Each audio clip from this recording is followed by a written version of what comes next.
Go, you should be good to go. Hey, good evening. It is August 25th, 2022, 7:00 PM. I'm calling to order the Needham public hearing for the Needham Conservation Commission. As a preliminary matter, my name is Janet Bernardo. I'm the Conservation Commission Chair. And let me confirm that all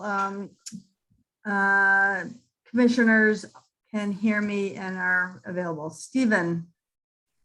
Here. Allison. Yeah. Peter. Here. Dave. Here. And Sue is not here, but that's it. Okay. And staff, Debbie. Here.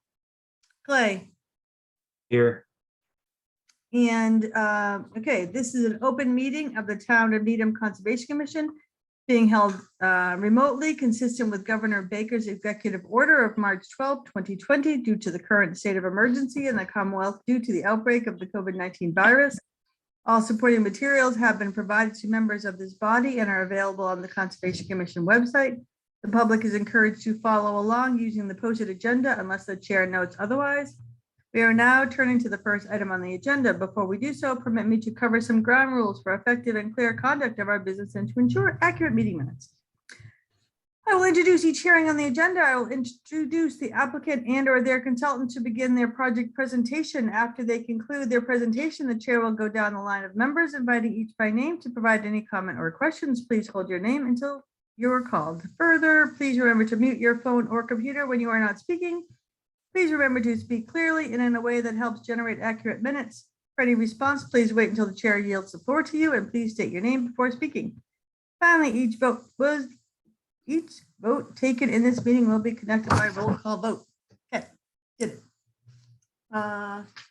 First on the agenda, do we want to go through meetings or enforcement orders, or do we want to wait till the end?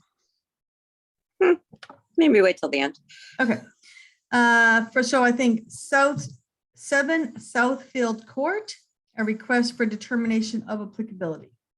And is there somebody here to discuss that? There is. My name is Dominic Colasacco. Can you hear me? Yes, I Okay. can.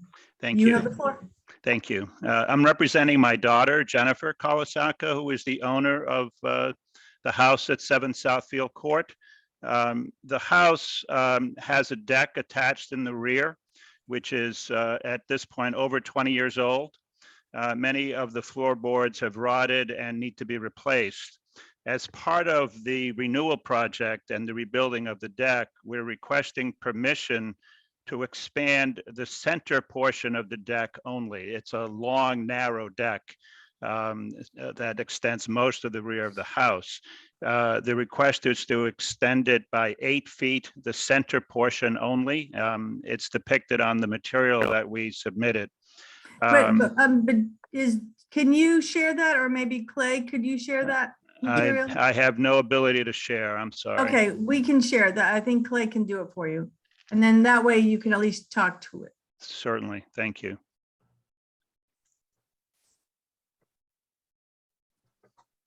Okay. Okay, so you see 7 Southfield Court. The deck runs along most of the rear of the house. The round portion is part of the kitchen eating area. And there are stairs that begin, if you're looking directly down from the top toward the pond on the left side, there are stairs that go up to the deck. It is a very sloped lot with a walkout basement. So the deck is something on the order of probably 10 feet above grade. And so the stairs will not be disturbed. It's exactly as is. There's also a portion that's somewhat harder to see that runs from the part of the deck that jets out into a door that leads into the kitchen. That will also not be disturbed. Only the center portion, that's approximately, it's somewhere between 17 and 18 feet wide. The current dimensions of that portion are approximately 10 by 17 or 18 feet. So it's quite narrow. And our proposal and request is that we are allowed to extend that portion of the deck. To do so, Our engineer, and that plan has also been submitted for your review, has indicated that we will need to install 2 sonotubes, roughly 1 foot in circumference, into the ground, and then have poles that hold up the extension of the deck. The existing, there are currently 2 sonotubes there that hold up that portion of the deck. They will stay totally in place. It will not be disturbed. The current deck also has just a few bluestones and a sort of a patio from outside of the bottom. We do not plan to extend that at all. And they will, from the proposed extension until you reach the pond is currently dry. It's been dry for over a month. So it is, I believe it was a man-made pond. I'm not positive. It was part of a project that Petrini did over 20 years ago. And it had the entire area from the house to the edge of the pond is lawn, has remained lawn. You can see it's cut every week. So there's no natural vegetation there. And you can see where the steps go up in this photo. And then there's that minor jetting out in the middle. It's that portion that will go an additional 8 feet and be supported in the same fashion. Great, thank you. You can Is see there an there, the water is totally gone there. It's Yeah, dry. There's an association at Southfield, isn't there? There is, the association has been advised, the trustees have approved this expansion. We submitted the letter that we received from the chair of the trustees. We've also notified all of the neighbors within 300 feet. Great. Any commission members have any comments regarding this? Clay, you can take that down, I think. I keep forgetting, I could just, Peter? I just wanted to confirm that this is our famous pond that This we've is been our talking famous. about Yeah. treating. So it's no longer a pond at this stage. Well, it's dry right now. It's so it's interesting information to have just for the future, I think. Yeah, no, there was some water in it when Clay and I were there probably 2 weeks ago. Not much, mostly algae. Not much. It's, yeah, there was a photo that I think last meeting we might have had that showed it pretty darn dry. Yeah. But yeah, that is interesting information, actually. Is there anything about this site, Stephen? Let's see. Just what do you propose? How do you propose to dig the sonotube holes by hand? Or I'm sure you're gonna get a machine out there probably to do that. No, it'll be by hand. It's not worthwhile bringing a machine for 2 simple tubes. So it'll be by hand, and they'll be formed, and the sonotubes are there. There's no way we're going to bring a machine there. That would be, I don't think it's necessary, and it's certainly not cost effective. Okay. No questions. Allison? So what do you propose to put under the deck? There'll be nothing under the deck. It'll stay the same way it is now. What is it? I'm just curious. It's grass now. Oh, it's grass. Oh, Yeah, okay. And it's grass- just grass. There's nothing there. On part of the current deck, there have been some bluestones that are laid down. It's sort of a patio, but we do not plan to expand that. That's really not used. It's kind of dark and danky under a deck anyway. They were put there probably by the developer years ago, but my daughter doesn't use underneath, but she does use the deck, and at that width, to have a grill and seating and pots for herb plants, it's not large enough. So we thought it was appropriate at this stage. Thank you. Thank you. Dave? I have no comment. Looks pretty straightforward. Clay or Debbie, you have anything to add? I was the one that reviewed this project based on the site visit, and as it's been stated, it's pretty much lawn all the way down. I feel that the expansion of 8 feet is pretty minor, and that hopefully through the order that's currently open for the treatment of the pond, we'll be looking at some kind of improvements on the actual bank. However, for the purposes of this project, I believe the bank of the pond is not on this parcel. I believe the parcel ends just before, a couple feet before the bank anyway. So hopefully we'll see some improvements there. But as far as this is concerned, it's outside the 25 foot. It's all existing lawn. It's staff is good with it. Okay, thank you. Hey, Dominic, just for your information, we are looking at the whole, at the pond itself that I guess is the whole association is kind of associated with. We've been asked about treating it, and we're hoping to encourage some more growth around the outer edges of the pond so that it would be a more attractive pond in the long run and not just being treated with chemicals. But that's not really associated with your project. You just happen to be looking at the pond that we've been talking about for a while. Any, We would be certainly in favor of that kind of initiative because it is lovely when there's water there. yeah, it's lovely. And it would be lovely if there was some nice wetland vegetation around the outer edges. Totally It agreed. would be very pretty. We totally agree. Stephen? I just kind of asked Dominic, have you ever received any notification or informational pamphlets from the association about the use of fertilizer and trying to, reduce that? Because your property is prime right next to the pond. I mean, if there was anybody that's going to influence that pond, it's going to be your parcel. Clearly, it is, the pond is in total sight of the rear of the house, and it is a nice feature when there's water in it. Right now, it's not very attractive.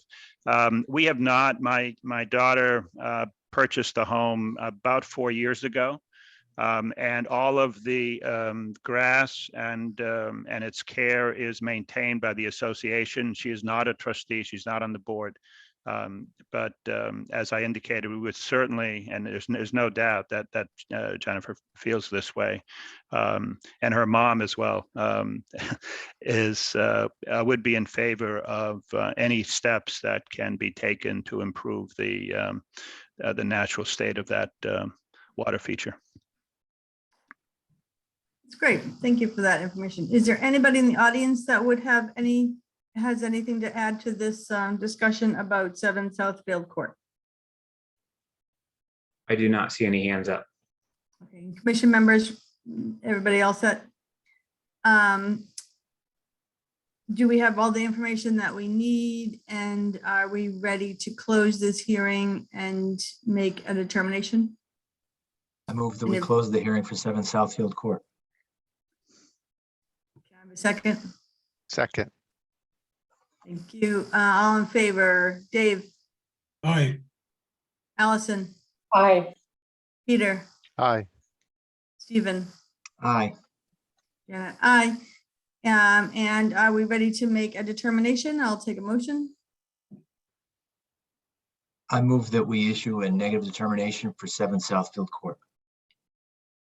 Second. All in favor? Dave, Aye. Allison, Aye. Peter, Aye. Stephen, Aye. Janet, aye. Great. Thank you very much for your information. Appreciate your coming to us. Thank you very much. So you understand that negative is fine. That means you don't have to file a notice sometime. And Thank you you. can talk to Clay and Debbie about getting the paperwork. Thank you very much. Thank you. Have a good Okay, evening. next, 1625 Great Plain Avenue, DEP file number 234869, a request for certificate of compliance. And you ready? Can you hear us? Yes, Great. You want to state your name and address for the record and tell us about your rain garden. sure. Cynthia McGowan Deneen, 1625 Great Plain Avenue, Needham.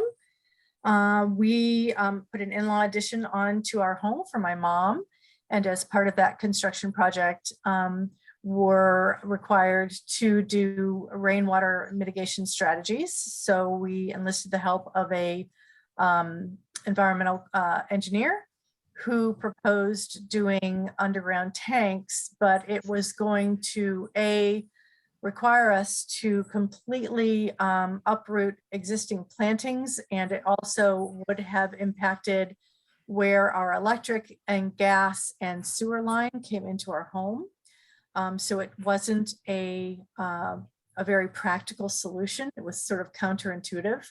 And then I reached out to you guys, and brilliantly, you suggested the rain garden, and I'm a huge gardener. I am very active in gardening, and you suggested that it was just exactly what we wanted to do.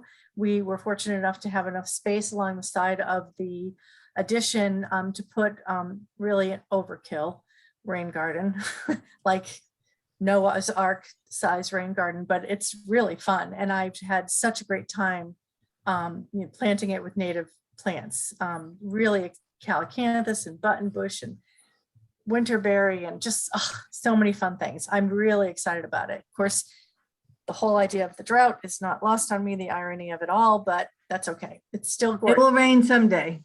Yeah. It will rain again. Do we have any photos of the rain garden that we can share, somebody?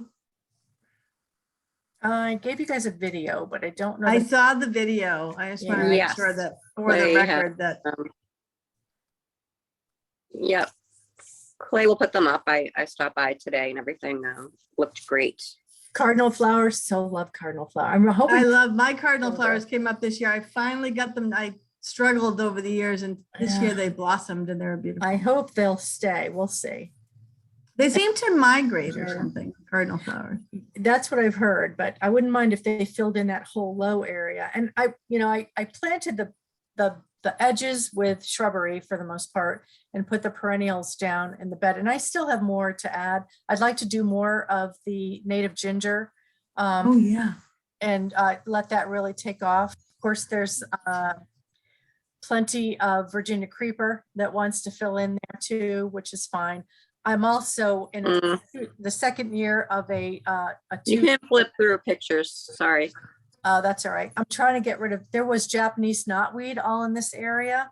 Oh, yeah. Second year of trying to get rid of that. So I've got this pulling strategy, and I've had to use a little bit of weed killer in conjunction with pulling the knotweed, but I think I'm getting ahead of it.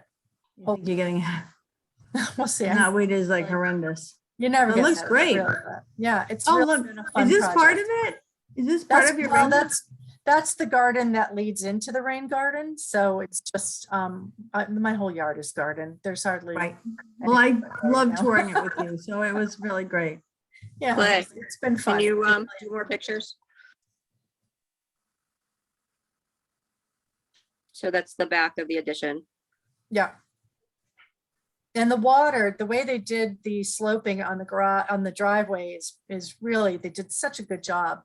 He sloped down, it's all gravel, and it's all sloped down, and the water just runs down, and then there's this little pathway where the water flows down and under that little bridge into the rain garden right there. So not only Excellent. through the pipes in, through the gutters and the pipes into, you can see where the washout is. It's clearly working. But it also is traveling down this little pathway and under the bridge. And so in a very, very heavy rain, it should work very well. We even thought about maybe doing a French drain along the front of the garage just for an extra layer of water safety, but I'm not even sure we need to. It's been working really well. Of course, we haven't had a ton of rain, but when we have those Yeah. downpours, it works great. So. Wow, looks great. Well, thank you for being amenable to trying this rain garden. I have a It's couple brilliant myself. idea. And Yeah. it's great. They're great. And when your I wish more groundwater is really people would do high, it. Yeah, it's, it's fun. will clean all that water before it gets to the wetland, and then you're protecting the wetland and you're adding beautiful pieces. It was a So, reason to buy plants. I mean, my God. Yeah, I'm all over it. We were going to post your video on our website. Do you have any issue with that? No. I gave it to you for that purpose. Yeah. Okay. I'm hoping more Great. people will do this. It's really, it's a win-win. I mean, tons of pollinators, are visiting. So it's great. Yeah, that's great. Well, thank you very much for all of that. And any commission members have any questions? Stephen, No comments. Allison, I'd love to have a video in 3 years. Yeah, I know. I'm like. A set follow-up. next year. This is Ed planting. This is what he can. this is Well, what he- in some of the things that I put in, like the button bush, I know it's gonna get huge. And I looked at it the other day and I thought, oh, I might have to move things around a little bit as they, That's okay, but that's okay. That's Yeah. okay. And you can see what does well and, you know, what, the things grow different at different rates, which is always a challenge, you know. for gardeners, Sure. so. But it looks wonderful. Thank you. it's been fun. It really has. Peter, No comment. Dave? Looks great. I think it's a good alternative. Yeah, It's great. try to get more people to do it. Well, thank you for the video because that was really fun. Clay or Debbie, anything to add? No, it looks great. Very jealous of her elephant ears she has out there. They're giant. Oh. Yeah, Um, and she has Good koi, and it's just such a beautiful property. Oh, and Yeah. that, Joe Pyeweed, it's like a tree. It looks like a tree. Yeah. It's just, My Joe Pie weed is Mm. huge this year. oh my Yeah. gosh, it's just so fun and just covered in bees, just covered. It's fabulous. So, Well, hopefully, you'll be on that garden tour again one of That's these great. years. And you can yeah, we'll have to do it again. tell everybody about your rain garden. Anybody in the audience have anything to add for this project? I see no raised hands. Are we ready to issue, is this a full certificate or is this a partial? Yes. No, it's a full. Full certificate. Are we ready to issue the full certificate? I move that we issue a full certificate of compliance for 1625 Great Plain Ave. Second, All in favor, Allison, Hi. Dave, Aye. Peter, aye. Stephen, Aye. Janet, aye. Great. Thank you very much. We Thank really you, guys. appreciate all your energy on that. Oh, That was- my mom, it couldn't be happier. I mean, she's such a happy new resident of Needham. And so I'm very grateful the town allowed us to do this because it really, it's worked out really well. So thank you. That's great. Really Okay. great. Good night, Thank everybody. you. Have a good Bye. night. You too. And next on the agenda is 10 Mosley Avenue. There are 3 DEP file numbers asking for a request for certificate of compliance. DEP file number 23453, DEP file number 23492, and DEP file number 234399. Aren't these like in order of years? So like 53, that must have been like forever ago. 1982. 1982. Thank you very much, Artie. Okay, Artie, you are here to present Yeah, this. Can you state your name and all that stuff for the record, Yep. please? Artie Rapi, Chain Engineering, representing Peter Harrington House. He's the owner of the property. What's happening in this project is when Peter purchased the property, it was overlooked the fact that there were a couple of order of conditions that were not closed. He has been living at the house, and now that he moved, he cannot sell the property because he's got a buyer, but they found out that we have outstanding order of conditions. Good attorney, I So- guess. Yes, so the question is now, how do we go back in time and trying to reproduce things? What I would like to do is if I can share the screen and then I can go through the items, if you guys don't mind. Yes, that's Um, fine. Share. So because there are 3 different order of conditions, we broke it down one by one. So I'll start with the oldest one that was for 234-53. So the purpose of the project was to add 12 feet on the rear of the house. So the way they did the project was that they were putting an addition just on the back. Keep in mind that so the phases at which the project started was in 1982. They proposed addition on the back of the house where the wording is in here, existing house. That's where they added 12 feet on the back. And then 2 years later, they added up on the side of the house 12 feet. So the way we are doing it, we're going with kind of piecemealing it. So let's start with the one that we are doing the addition on the back. On the approved plans, one of the things that we noticed that the bay window that is sticking a foot away from the back of the house has no foundation. We think that has been since when they did the addition on the back, must have been an oversight at the time when they filed for the permits to put this addition on the back. But nevertheless, that's where we are, that we've got just a small bay window on the back in here. What's happening on this property is that we've got a brook on the back that from two directions, we've got water coming through and goes under a pipe that goes to the other side of Charles River. The town has also created a swale that all the water from Charles River, Charles River Street, kind of goes to this swale and enters this channel and picks up the water from the pipe and just discharges it on the other side of the river. So one of the things that we noticed is this bay window was not approved. We don't think that that is any detrimental to the environment, having that small bay window over there. However, that's one of the items. The grade on the right and on the rear side of the house is 12 inches higher. So on comparing the approved plans with what actually exists on the ground, it appears that when they backfilled behind the house, they went a foot higher on this side. And as time went by, keep in mind, we are comparing something from 1982 to what's there now. So as time went by, it appears that the ground on the rear and on the right-hand side, it's a foot higher from the original plans. A 15-inch and an 18-inch stump near the end of the driveway are removed. So we've got, there was a stump on the original plans and they were removed. 12-inch maple tree near the stump is removed. So there was another tree that they had removed at the time. I can include the overlay for the old plan if you want, and then No, don't worry about it. there is It's been 40 years. Trees die after 40 years. So there was a stump in here, a 10-inch maple tree near the retaining wall that was cut due to bad health.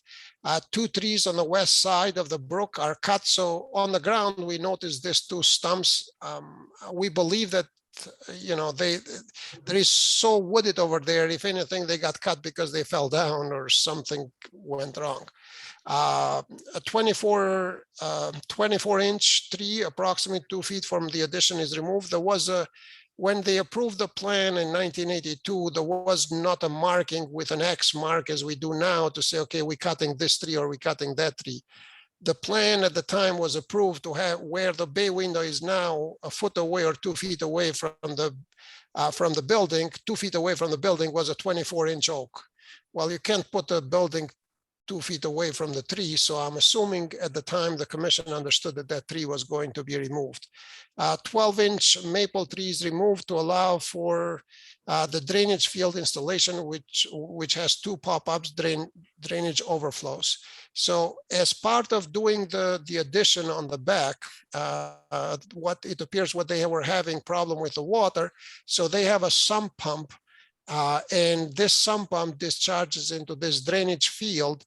And there are two pop-ups drains. So basically what's happening is that when that drainage field gets filled with water and it doesn't hold anymore, the water doesn't go toward the brook itself. It just bubbles up on the surface. What does this drainage field look like under the ground?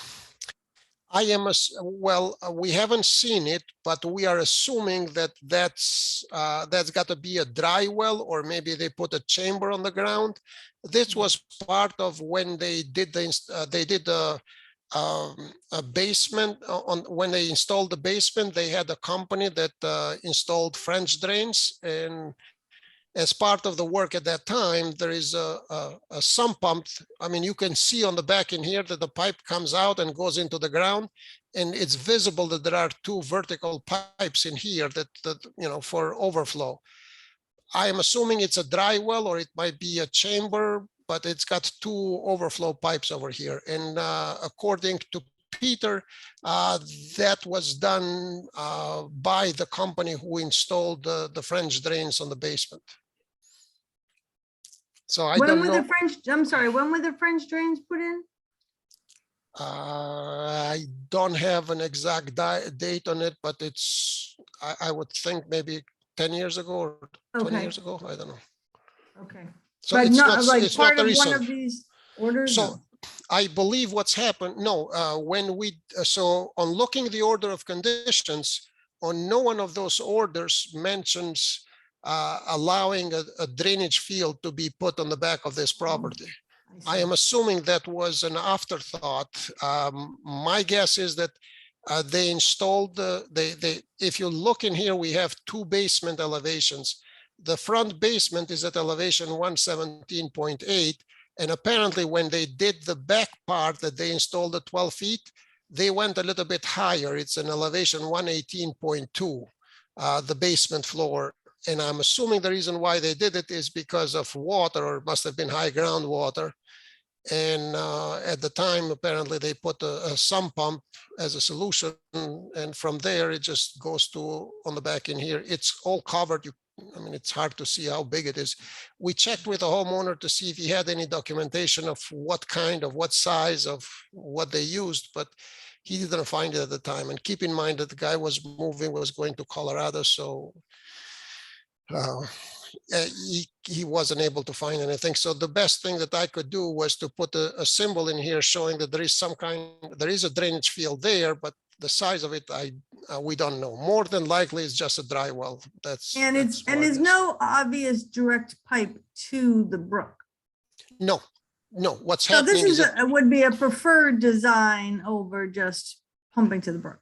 that's correct. So what's happening is that it goes to the dry well. When the dry well is full, the way for the water to come out is through these two pipes that are on the surface.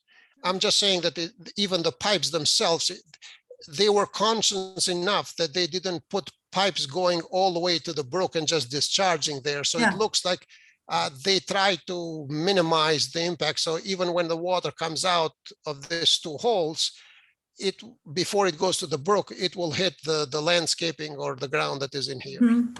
Good. All right. Okay. 15-inch maple tree and 24-inch maple tree near the street were removed. Basement entrance. So this is the basement entrance in here now. When they were putting the addition as part of doing the work, they reconfigured the basement entrance.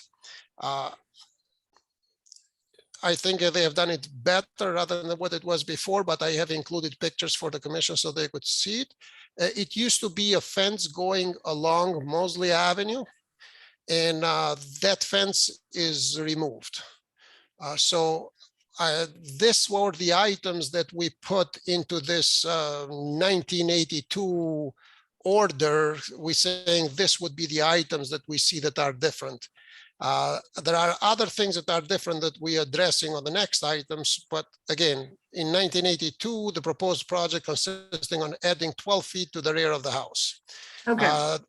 Then we go to the next one, which was done 2 years later, 1984.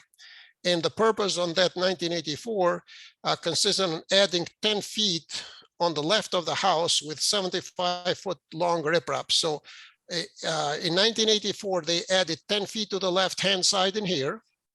And at the same time, there was 75 feet of riprap that were proposed on the plans, and the commission approved it. What's happening is that when we went on the site, and we noticed that it's not a riprap with field stones as it was approved. However, it appears that they installed the riprap, but because of the problems with the brook, the town decided to do a riprap with concrete for almost the entire area, starting from this corner going all around to where the retaining wall is. Now it's overgrown everywhere, but there was a section in here where the riprap, where the concrete was obvious, so you could see it. But apparently what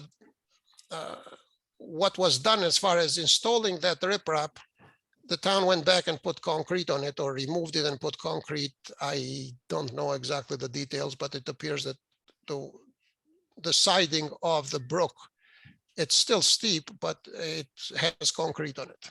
But here, is there any signs of the slope adjacent to that brook eroding?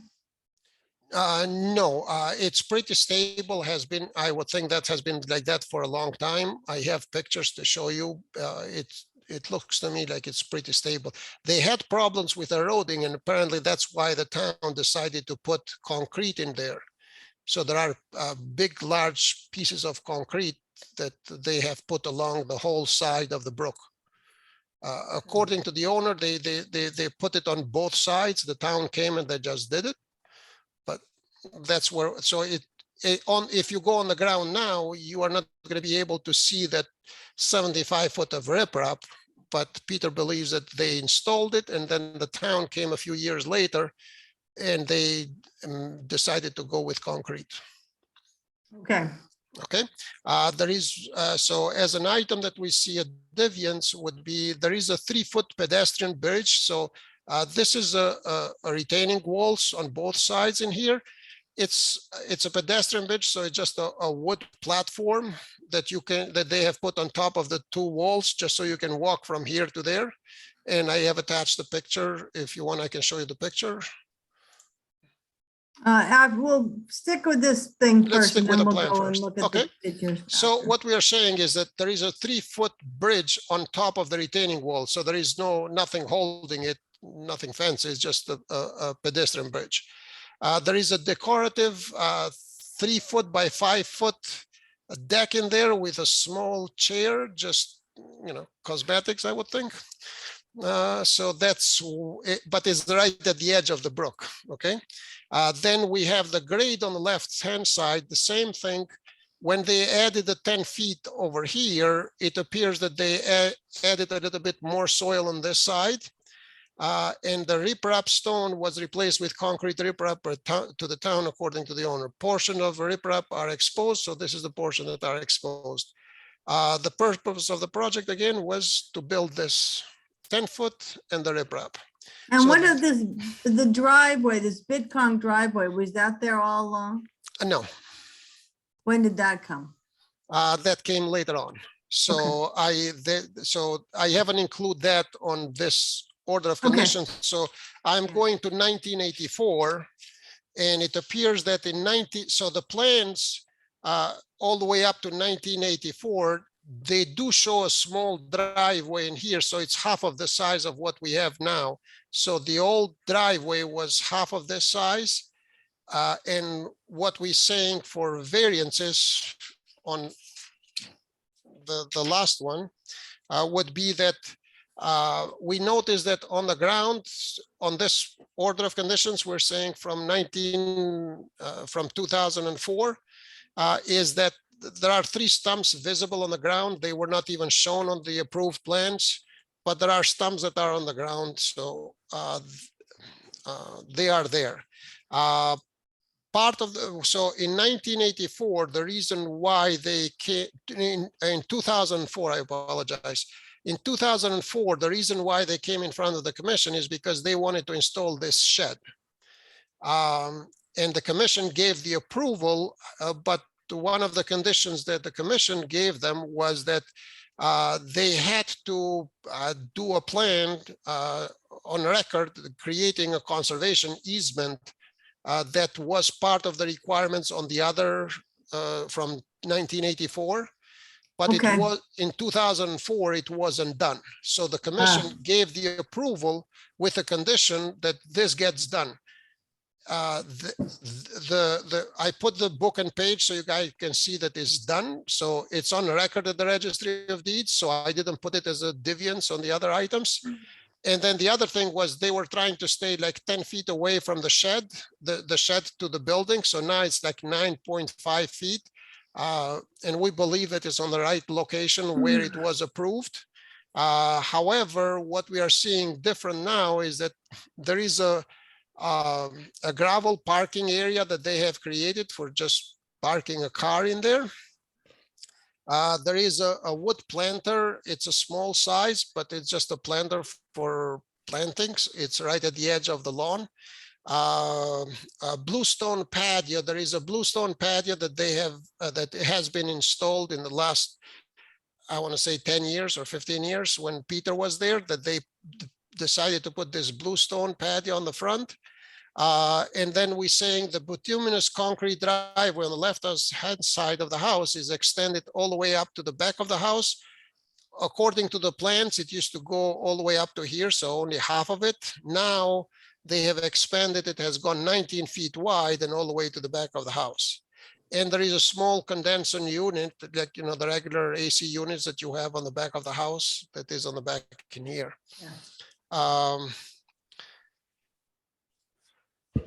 That's about it, and I can show you pictures. The shed is on blocks, so there is no foundation on the shed. It was required to be on blocks, and they have it on blocks. This is just the front entry that is concrete pieces to get for entering on the shed. Okay, yeah, please show us the photos. I guess I'll see what other people have their opinions on. I think my biggest concern is about this concrete driveway. So feel free to pull up your photos, and I mean, the air conditioning unit, the shed, the other things is. The shed was approved, but, Was approved, but and it it's was the put on the location where they want it, so there is no problem. planter, I mean, there's some of the stuff is minor. So The driveway's kind of big, so. can you see the, hold on, let me go like this.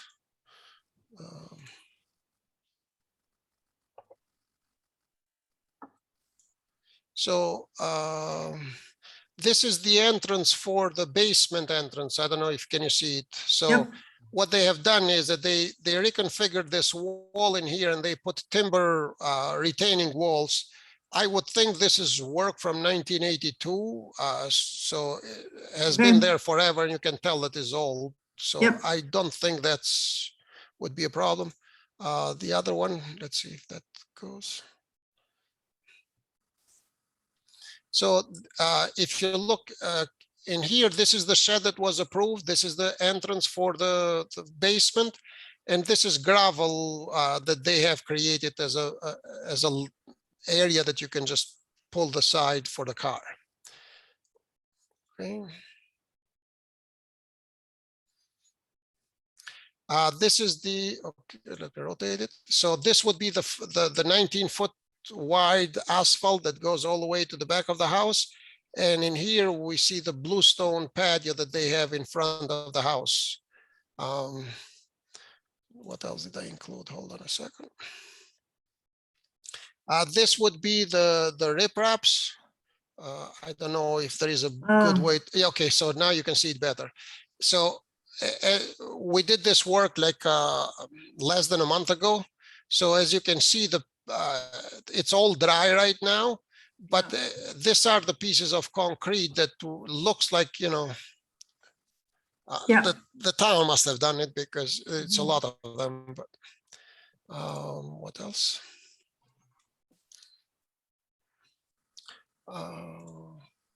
This is that small decorative decking that is there with a mini chair just as cosmetics. So is it like a really mini chair, like a doll chair? Yes. That's why I put the size of the thing is so small. Looks cute, but again, I don't think it's harming anything. It can be moved if you guys decide so, but I think it fits. Let's put it that way. Let me show you the actual. So this is the bridge itself. So these are the two walls. As you can see, there is nothing fancy about it. They just put it a pedestrian thing so they can go from one side of the wall to the other. I think is harmless, but so those are the, I have more pictures if you guys want me to, but I I'm think still interested in the driveway. And when we think that the drive, so I mean, I don't even know. I guess I'll have other people have their opinion. I mean, the things from 1982 and 1984, and then 2004 was just the shed, so but it seems to be a driveway somehow appeared the driveway appeared after 2004. after 2004. So that's kind of the kicker item. That's a bigger item that, I don't really have an issue with any of the things, but other people's thoughts, Stephen? Do we know, Artie, if the driveway is pitched to the street or is it draining to the back? towards the river? No, it's pitching toward the river. Oh, that's not good. Is there anything to capture the runoff? There's so they have a planter that a planted area. I can show. Hold on a second. Let me go back to share it again.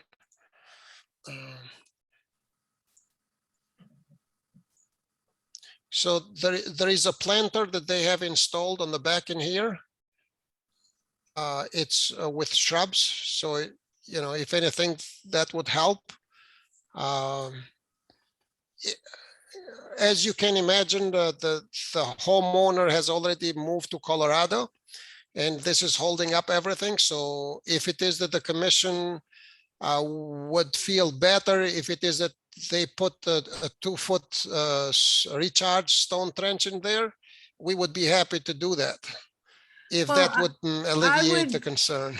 I would like something like that, but if there is a vegetated buffer that would capture it, I wouldn't want you to rip up shrubs to put in a 2-foot trench. Exactly.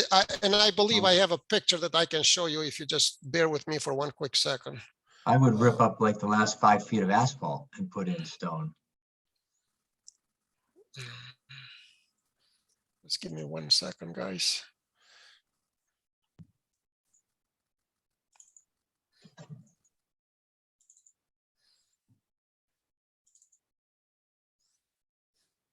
And Has while Clay we're- or is Clay or Deb been out at the site? Yes.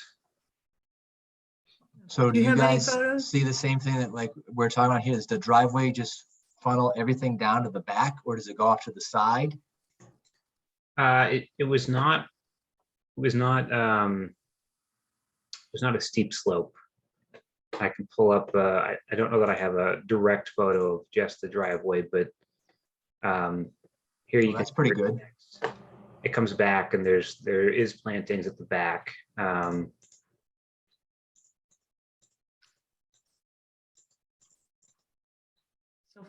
Okay. It does have a little bit of a buffer here, and then the yard slopes down a little bit further before it reaches that bank. So it's not direct necessarily into the stream. I think the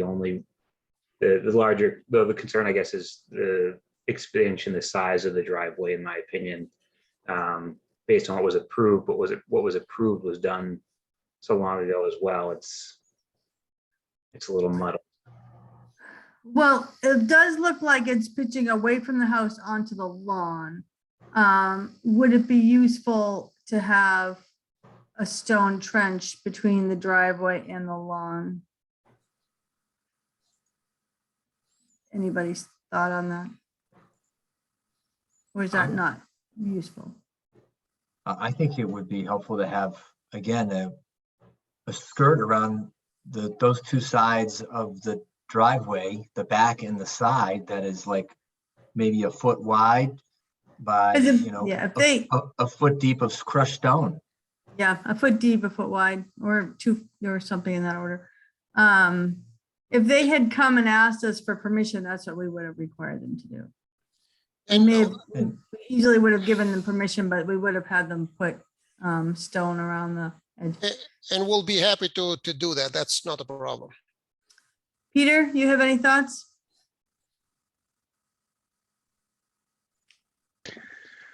Yeah. I mean, so I understand why the applicant didn't come before us to close this out, because there's a ton of unpermitted activity. And I understand the urgency of trying to sell the house, but this is what you get, right? This is unpermitted stuff, and it's going to take a while to actually hash this out. So I'd like to be careful about what we suggest or require here, so it's not like a sort of quickie one sort of activity, but actually is carefully constructed and permitted again. And I know, given the situation, that's very difficult. But honestly, you put in a driveway without our permission, or you extend a driveway to this extent, I don't know. Yeah, there's consequences. There's consequences, and I think there are earned consequences in this case. You can't do this. So I guess that's my feeling overall about this particular case. Some of the other things are irritating, because I'm not sure that we would have given them permission to do it, but you're right, they're not so major that it's worth holding up a project. But I agree that the driveway is major enough. If they had come to us, I think you're right, we would have required that they do the drainage stuff. But this is a substantial amount of impermeable, pavement too. I don't know percentage wise whether that would trigger any sort of additional kind of stuff. I'm certain that there would have been mitigation associated with this, going beyond simply dealing with the water, that whether that's planting or additional, those sorts of things. So I don't know. I think the idea of at a minimum putting the trench around, I'm not an engineer, so I mean that sounds like a good idea, but Allison, I agree with Stephen's idea and Peter seconding it around the driveway. I have a couple of other questions. Kind of a basic question. I was trying to follow all the things that happened.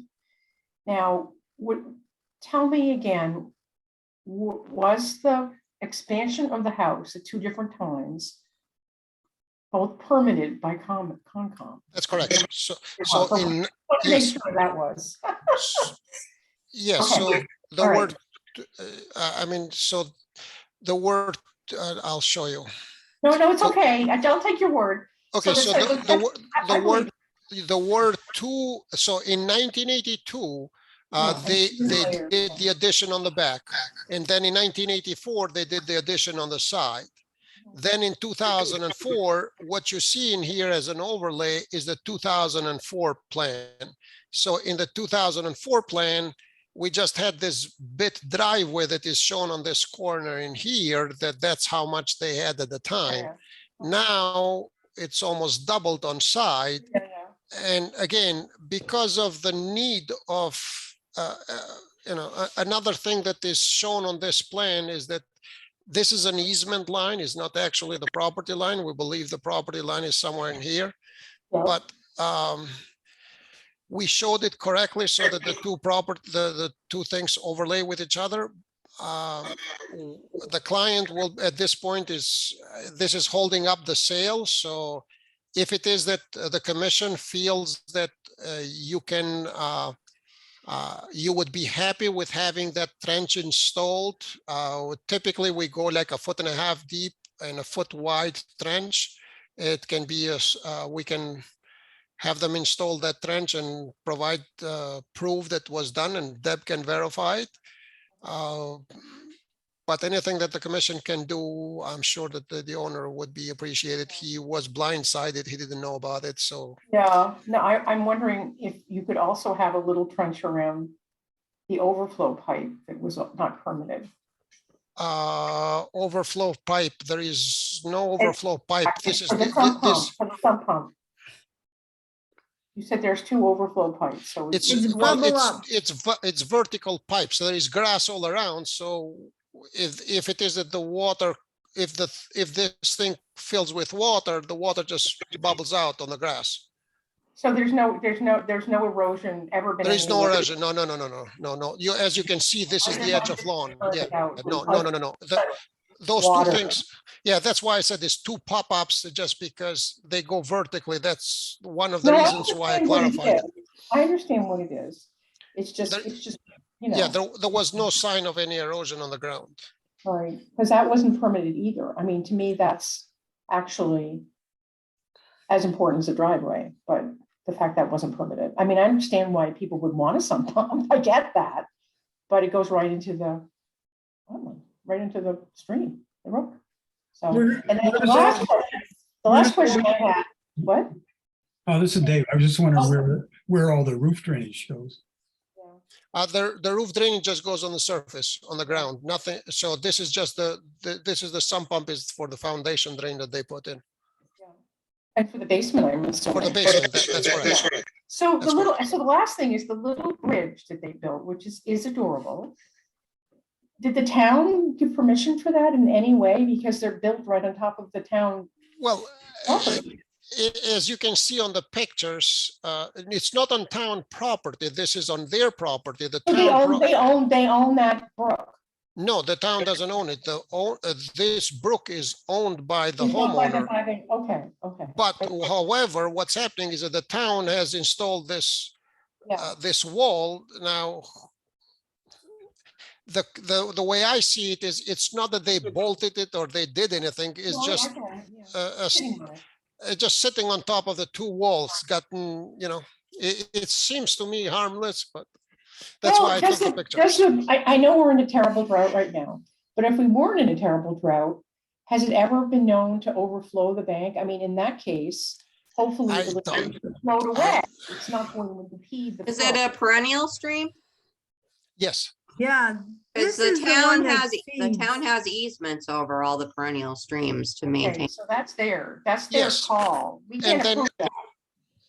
yes, and then on top of it, this whole area, the back side of it, it's all under conservation easement. The whole back part of the brook, this entire area on the back, it's all conservation, this whole. I mean, I don't think we can property. approve that little bridge, even though, I'm not saying take it away, but I don't think we can say, okay, we're okay with it, because I don't know if it isn't, I mean, how do I know it's not, what if it might impede?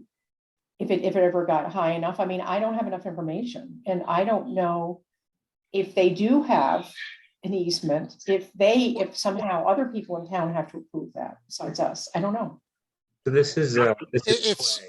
And I just would like, one observation from when I was out there today, the outlet structure, if you're looking at the plan that I'm already showing right now, you can kind of see where the outlet structure goes under the Charles River Street.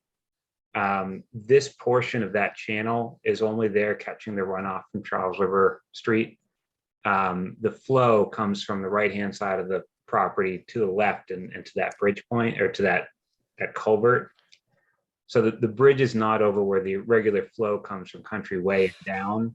It's actually almost like a little side wing. It's part of the same channel, but just from my observations, I believe that portion of the channel primarily is picking up water from Charles River Street, the runoff that comes down, rather than being part of the flow that directs right through, for whatever that's worth. Yeah, so whatever water comes in, comes out this way. It doesn't go all the way to the bridge. The bridge is further away. If you want a Okay, that's good. distance, if we're talking about a distance, we thought would be from the pipe to where the bridge is located, it's 18 feet away. I find it very unlikely that that would impede any water. Okay. So the one thing I do want to keep in mind is this brook is what feeds the pond that we talk about all the time. What's that pond? On the other side of the field, Walker, Walker. Isn't this the pond that feeds, isn't Walker Field right across the street? And this pond, this stream feeds Walker Pond. Is that correct? Hold on a second. I think Correct. And only like in my mind, whenever we talked about Walker Pond, I would drive by this property and think that's the place that we need a stormwater quality thing, but it's a town activity. And we have a conservation restriction there, which I find That's correct. interesting. But we don't, but a conservation restriction does not let us do stormwater management in that area. Is that true? I have the document. Give me 1 second. Deb, I'm really kind of thinking about it from your point of view, when we talked about Walker Pond and trying to manage things, and we couldn't do it up further up Charles River Street because there was a wetland, but this parcel is the one that would prevent a lot of cleaning of all that water coming from Country Way and everybody. It all comes through here. But anyways, Dave, you have anything to add? Any comments? No, I think that the, remediation around the parking area is probably a good thing. I know they cut down a lot of trees, so I was just wondering if they planted anything over the years, or there was Any just- new trees? yeah. Did you find any new trees, Artie? My thinking is that these trees that got cut on the back of the property, so hold on, if you give me 1 second.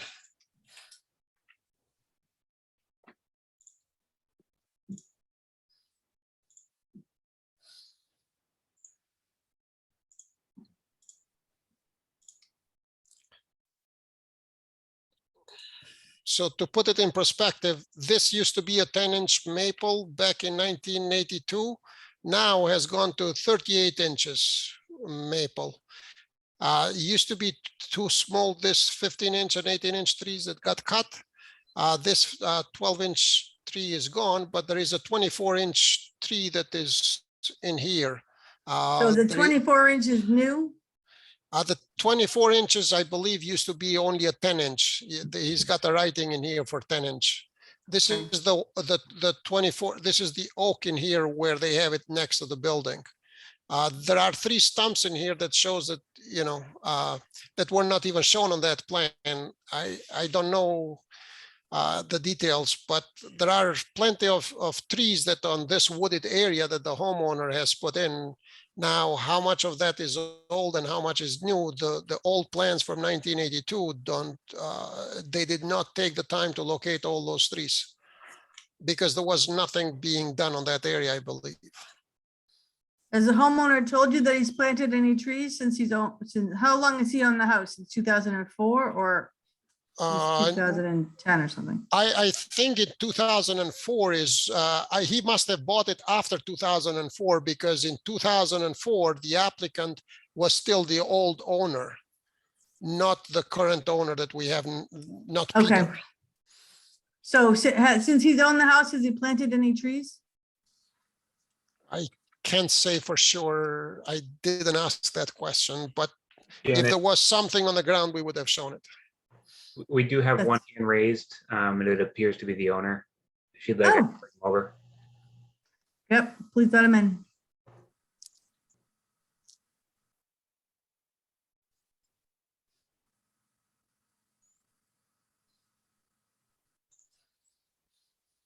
Hello. Oh, hi. Hi, I sorry don't about see that. you. I just hear you now, but please state your Oh. name and for the Sure, record. yeah. Peter Harrington House, owner of 10 Mosley Avenue. And Andrea Harrington House, also owner of 10 Mosley Avenue. Are you both the current owners who are selling?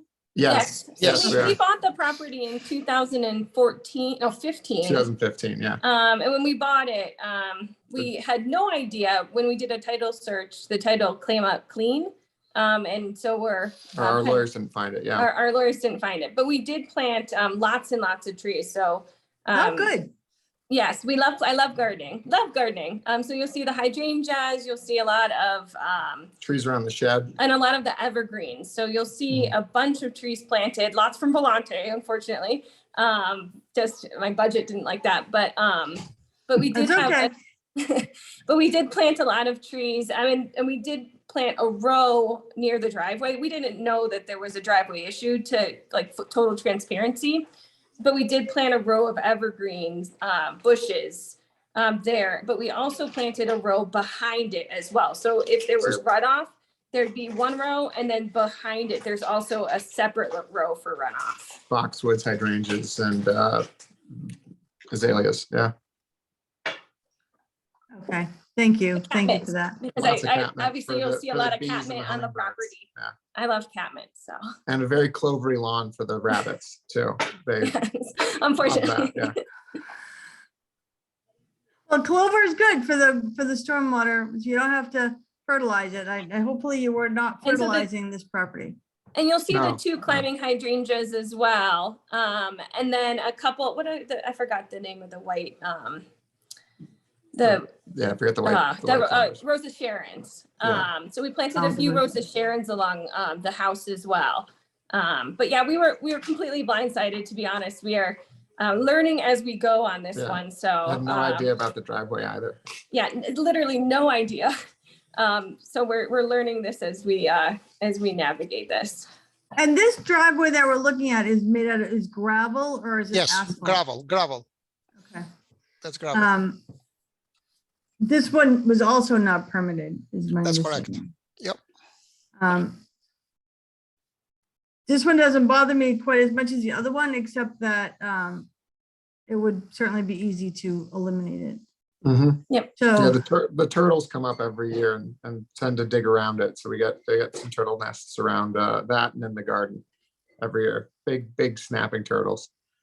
wow, what a great house. And you're leaving it? And we feed the ducks. That dock with the small chair was for feeding ducks. So they would come visit us. We love the house. Yeah. And No, job relocation, so yeah. I'm a little bummed. Mhm. It's a great house. Okay, so what are people thinking? Stephen, you have any continuing thoughts? Yeah, I mean, it's unfortunate this happened, but clearly, these folks are not the perpetrators of the gross negligence, I would say, of ignoring the order of conditions. And I'm not sure that they should be penalized for this, but I think there is some remediation that needs to be done. And I think that crushed stone skirt around the driveway will at least provide some protection, should there be oils on the driveway pavement that run off into the And, brook. Yeah, yep, and as we stated before, we'll be happy to do that. The only thing that we ask for the commission, if you would consider closing the project, but don't give us the certificate of compliance until this work is done. Deb can verify it, and once Deb is happy, then she can hand us the certificate for the project, if this is the only thing that you guys would be holding us up. how quickly do you think you can get somebody out there to put that in? If that's what it is, we'll I do need it fly ASAP. home. Yeah. Yeah, we're currently staying in my sister-in-law's basement and trying to buy a house. So we are hoping to close on this. You'll be as soon as possible. digging with your fingernails? Yeah, Yes, oh, I would, yeah. honestly, I'll put on some more gloves. I don't care. Yeah. We would get it about immediately. Yeah. As quick as we can physically get there or get somebody, we wouldn't care. So what we are looking for is if the commission would consider closing and issuing a certificate of compliance, but do not provide us with that certificate of compliance until this work is completed. Yeah, I heard that. I understand that. That's what we are hoping. Yeah, well, I guess my only thought on it is it's gonna take you a little longer than you think Yeah. to find somebody that's gonna come on and dig a trench and fill it with stone. So good luck with that.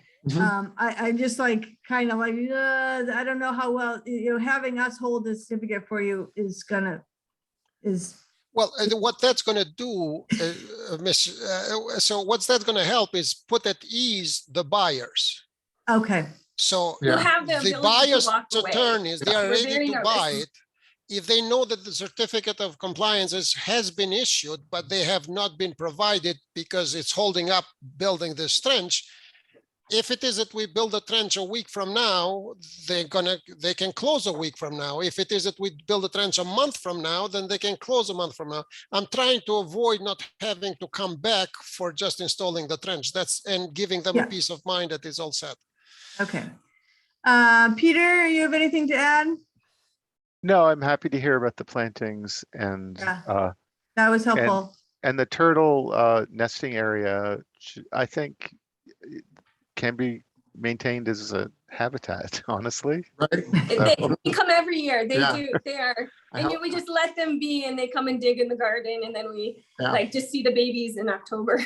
Yeah. Yeah, so I'm cool with taking care of the urgency of making sure the runoff gets captured somehow. So does the Driveway. gravel driveway, Allison, do you have an opinion on this? Is the gravel driveway stay or does a gravel driveway go? Well, I mean, I don't think it's necessarily a horrible thing, but I think it would be more beneficial if it went. To the All right, habitat. so a stone, so we're requiring a stone trench of some sort around Yeah, I like that. the driveway. And then, and Dave, you have any input, you have any opinion on stone trench around two sides of that driveway? That's what Yeah, we're the saying, back- right? Yeah, Yep, the yep, back yep. and So the do we left. have to 1 foot remove the wide, in the back? Like, should we, like, because we're gonna have to dig away plants too. It's or only you a can dig foot. away, you dig away the driveway. Okay. It's Got it. only a foot. I don't think it's gonna be a problem. They do saw cut line, they dig out the asphalt for a foot. We'll make it and work. You put in, they fill it with stone and the plants stay. We would like the plants to stay. Us Understood. too. Do you need the Uh, plan updated to show the trench? Yeah, he could update the plan. Yeah, yeah. Artie will update the plan to show the trench and hand Okay. you the plan and show you the trench all at the same time. And we'll provide pictures too, so you can have it. Is that amenable to commission members? I think I heard everybody was okay with that. Anybody not okay? And so I'm still like up in the air about that. Like, I think the little deck, the air conditioner, the shed has already set, the bubbler, like all those little things, I think are just there. They're Minor. minor little things. People would have put them in along the way. We would have okayed probably the majority of them. The other gravel driveway though, what do people think? Does it go or does it stay? I think it can stay. Yeah, I think it's a non-issue. Non-issue. All right, non-issue. The little gravel driveway can stay. Thank you. Consider it permitted.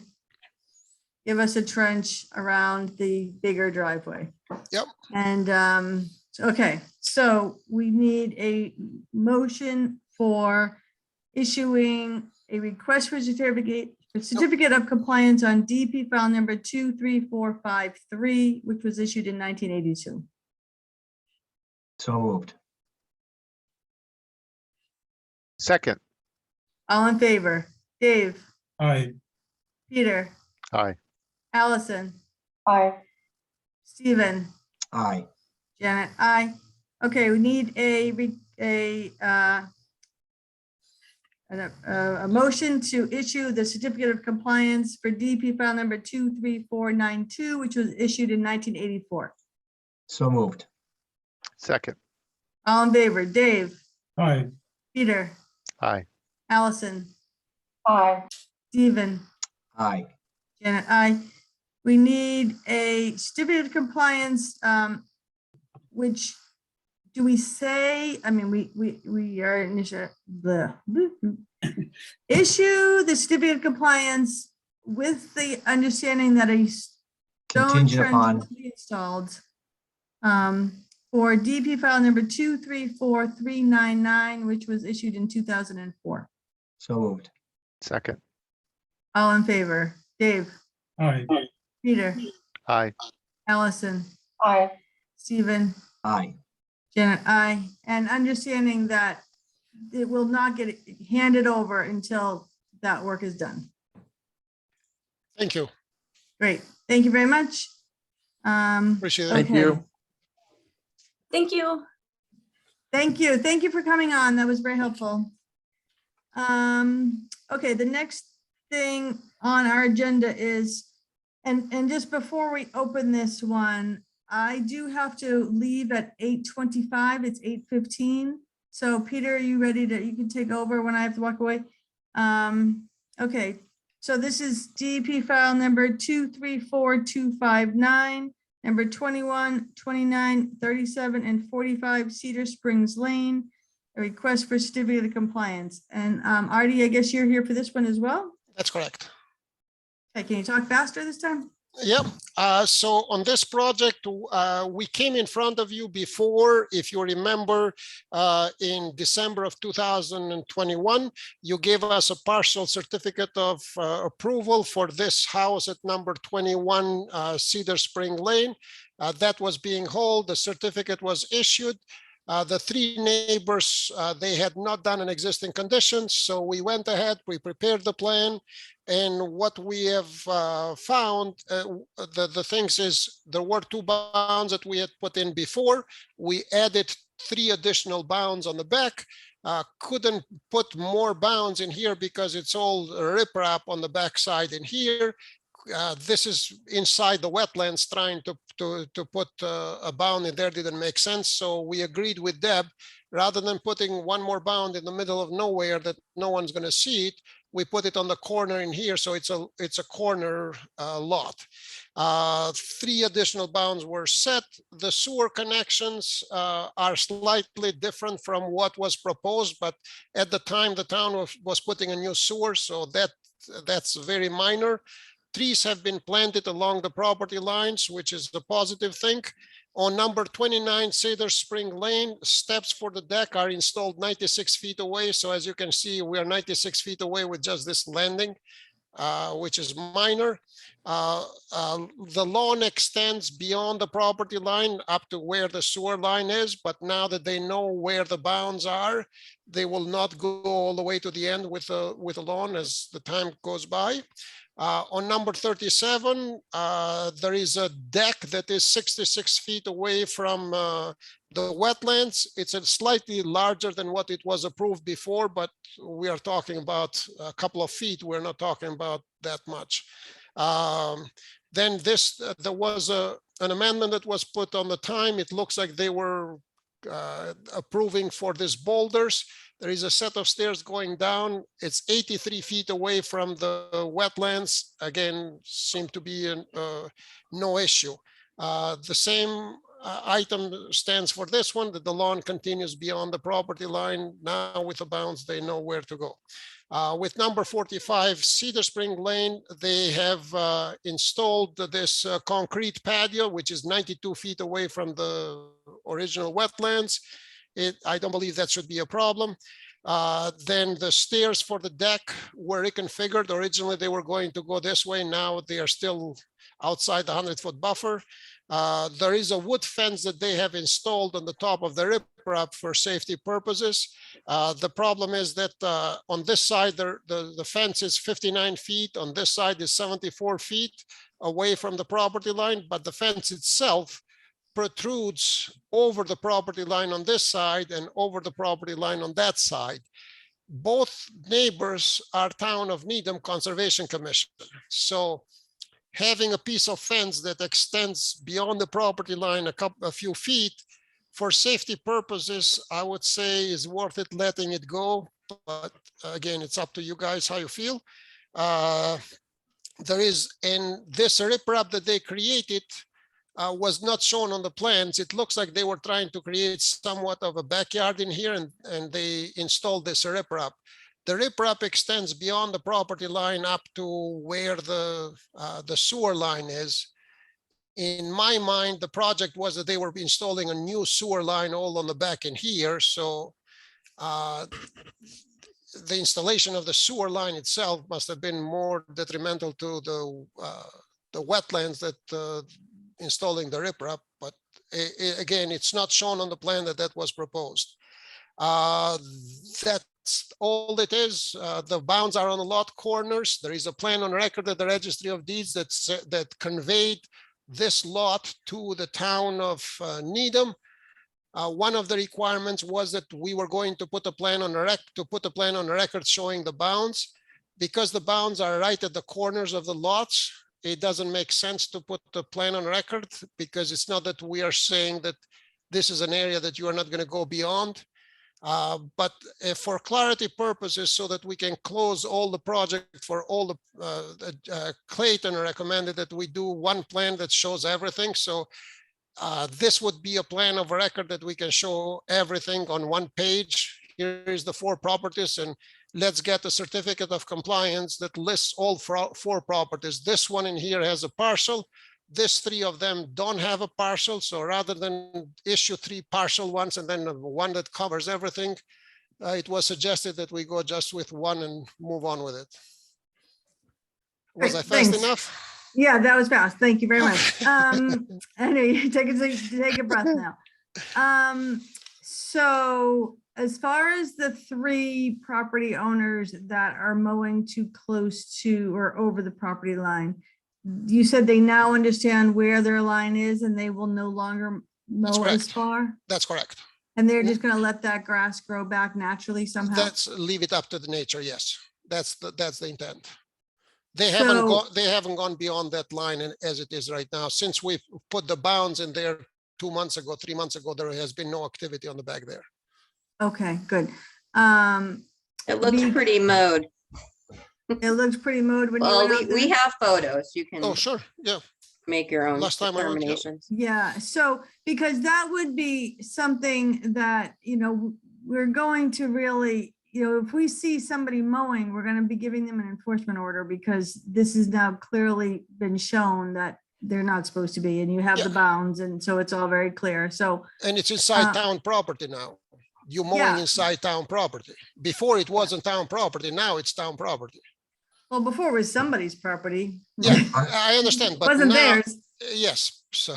Artie, Well, it aren't was the- yes, sir.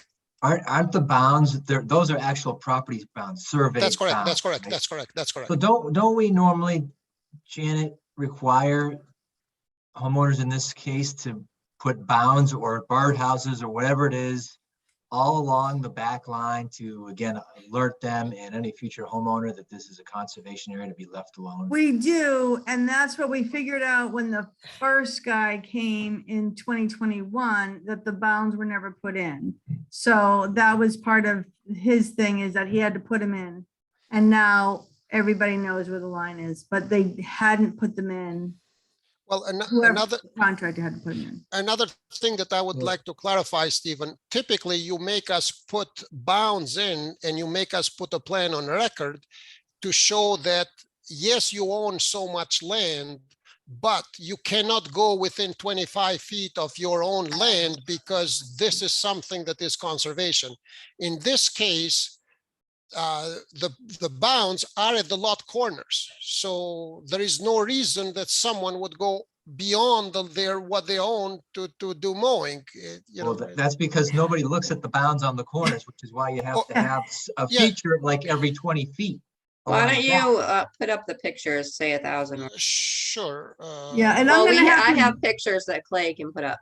Yeah, sure. Yeah, Clay put up the pictures, but unfortunately, Peter, I'm gonna have to drop off. I'm not sure what to do about that, the riprap, so I'm quite Okay. curious what you guys all decide. Very Good good. luck on that. Thank you. you. Sorry.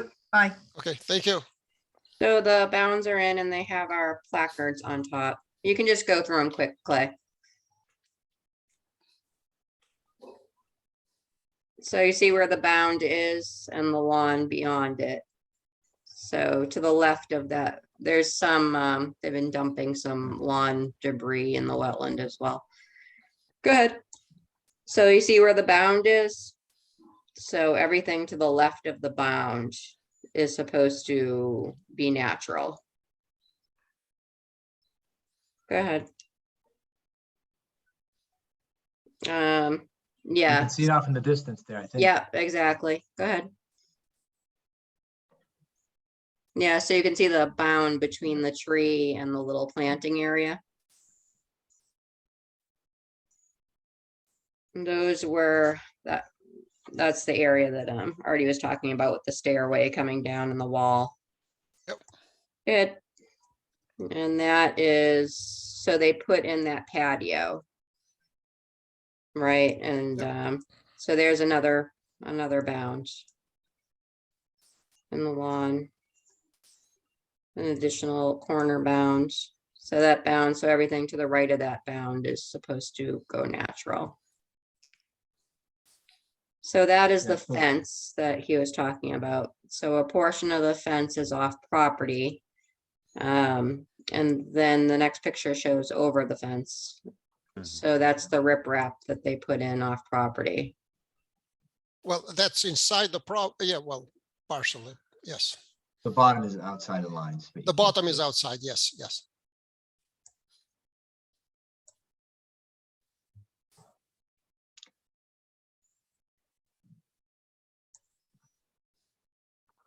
Personally, I don't have a problem with the fence going on the Conservation Commission land or even the riprap. I think It's more for clearly safety.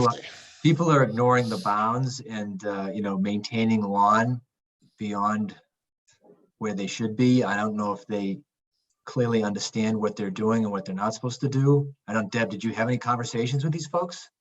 There is a raised hand, I believe. I think it's one of the owners. I think that the gentleman who has the riprap to the rear of his property, I think, had stopped in. But we didn't have any deep conversations. I hadn't been out to the property yet when he came in.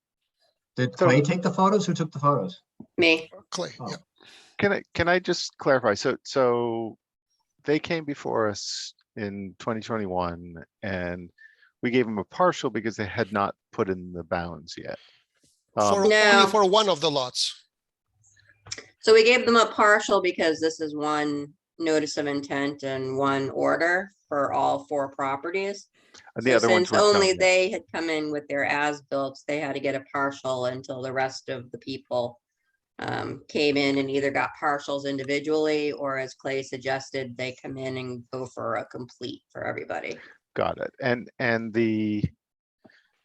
And so in the original order, the bounds were, or was that It- something added when we had the meeting? No, it's part of the order. Part of the order. And They, did they it specify? required, they required 4, a minimum of 4, and we put 5. Okay, so a minimum of, okay. So they complied with what was in the order itself. I kind of agree with Steve that There's a blatant disregard for what the intent of those bounds is. So they just put the bounds in, yeah, the right? bounds just get in. So I mean, why When they you- hadn't been put in after, but at any rate, they're here now and we just have to trust that they from now on respect them.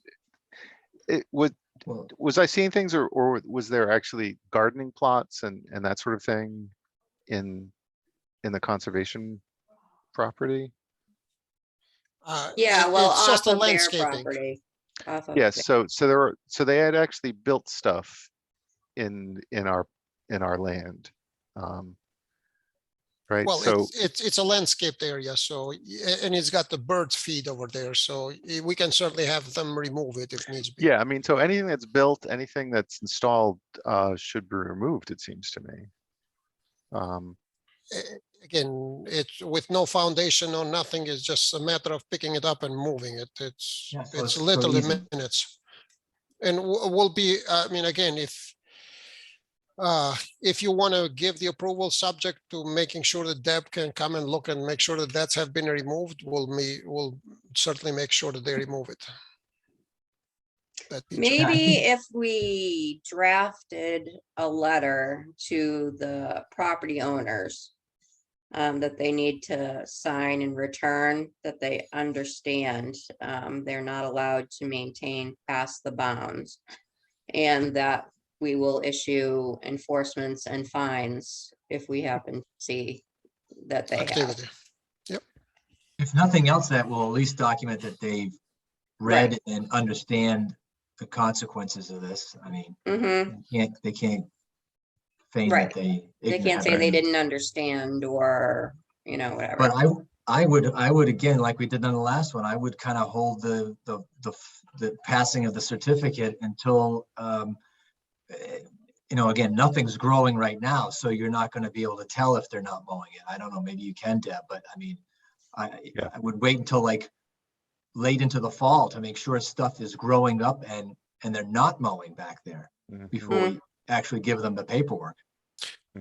Or the other thing that we can do is, if you guys would like, is my suggestion would be maybe 6 months from now, we'll provide you with a picture or something so you can see that, they haven't done anything on the backyard.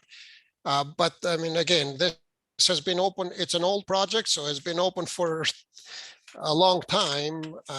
If you see any value on holding on to it for more, I don't know, it's up to you guys, however you Yeah. feel, but I mean, the plans are from 1995. Allison has her hand up. I have a question. Deb and Clay, you just took those pictures? I took those pictures today. Okay, so the grass is green. Yep. That tells me that it's being watered somehow, because nobody's grass is green. Yeah, I did No. notice that.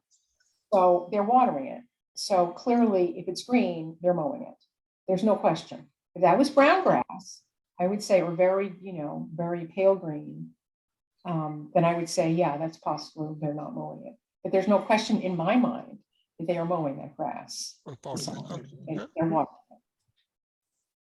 Just, So it should be very easy to determine in like even a couple of weeks if they're not mowing it because they're watering it to be growing. Yeah. exactly. So do you want me to draft something for their signatures? Sounds like a good step. Long term, given churn and house ownership, we'll see if it lasts. I mean, and it's also, I mean, they're not mowing it. There's a landscaper that comes out and does it. So it's really the landscaper that needs to know where the bounds are, it seems to me. They are almost a foot above the ground, so you can't miss it.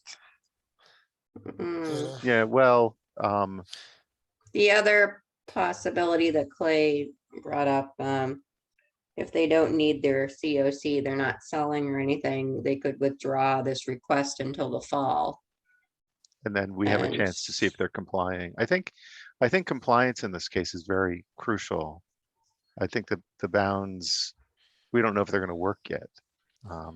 But my thinking would be, this is not their property. So they don't even own the area beyond the bounds. Yeah, but they want So- it to look good. That's the whole reason why they've been mowing it. I understand, but if it is that we send a letter stating that, if it is, you are, so first of all, you are trespassing into the town of Needham property. If it is that in 6 months from now, it's not that if you, but at 6 months from now, Deb will go at the site. If it is that we see that activity has happened beyond the bounds, then you will be fined. Then I would think that might make them more aware that there's got to be done. I see. mean, So don't we touch it. shift more into enforcement. I would think so, because there is no reason for, and it's going to be on files, the letters that they got, that they were informed. So if Deb goes there 6 months from now, it has nothing to do with a certificate of compliance. It's something that they were warned in advance 6 months before, and they still did it. So in that instance, then you can issue an enforcement order. Don't you think that gives you more leverage? Devin, Clay, how do you feel about that? Is that burdensome to go out and police it? No, I mean, I think. No, I mean, we could issue an enforcement order right now if we wanted. So we're always going to have that option. And I Yeah. think if we have their signatures, there's no question. And the bounds are obviously very apparent right now because there's no vegetation around them. They have our placards on the top. So, I don't have a problem going back out. Okay. Some other things on here were included dumping. When I was out there, I noticed in a couple areas that they've been dumping lawn debris back in the woods in the wetland. All right, so something needs to be done with that as well. Mm-hmm, So I don't know if that's just another item on your letter. it will be. Okay, so no mowing, no dumping. No If they're not trespassing. mowing, they won't have anything to dump. Well, and no trespassing. Yeah, they're mowing their own lawn, dumping the lawn clippings in the wetlands. Yeah, Yeah, right. So they can't use that or the new buffer area as a new dumping area. mm-hmm, And this is in the spirit of this is our warning to you from now on. It's enforcement if this happens. Okay. mm-hmm. And they won't get the COC till I have all the signatures. And the signatures Yep. become the thing. Okay. Yes. So the other issues, were people in agreement about the fence and the riprap? You can raise your hand if you want to weigh in. All right, so the fence extends, but safety, I mean, that's not a huge issue. The riprap, Deb, what was your thought about the riprap? I think it's too late. I don't think we're gonna have them remove it and expose that slope.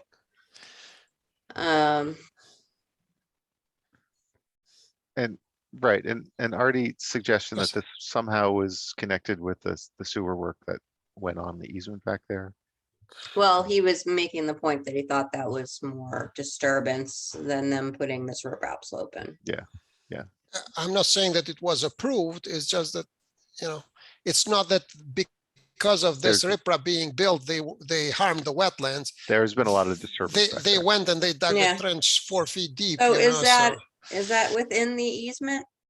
Does the riprap go into the easement? go inside town land? Yes. The bottom of the stones keep on going because they didn't build it like a wall. It's if you keep on, it extends inside town land. For I lack just of didn't better know if it words. was covering any of the easement that would need to be accessed at any point for any reason.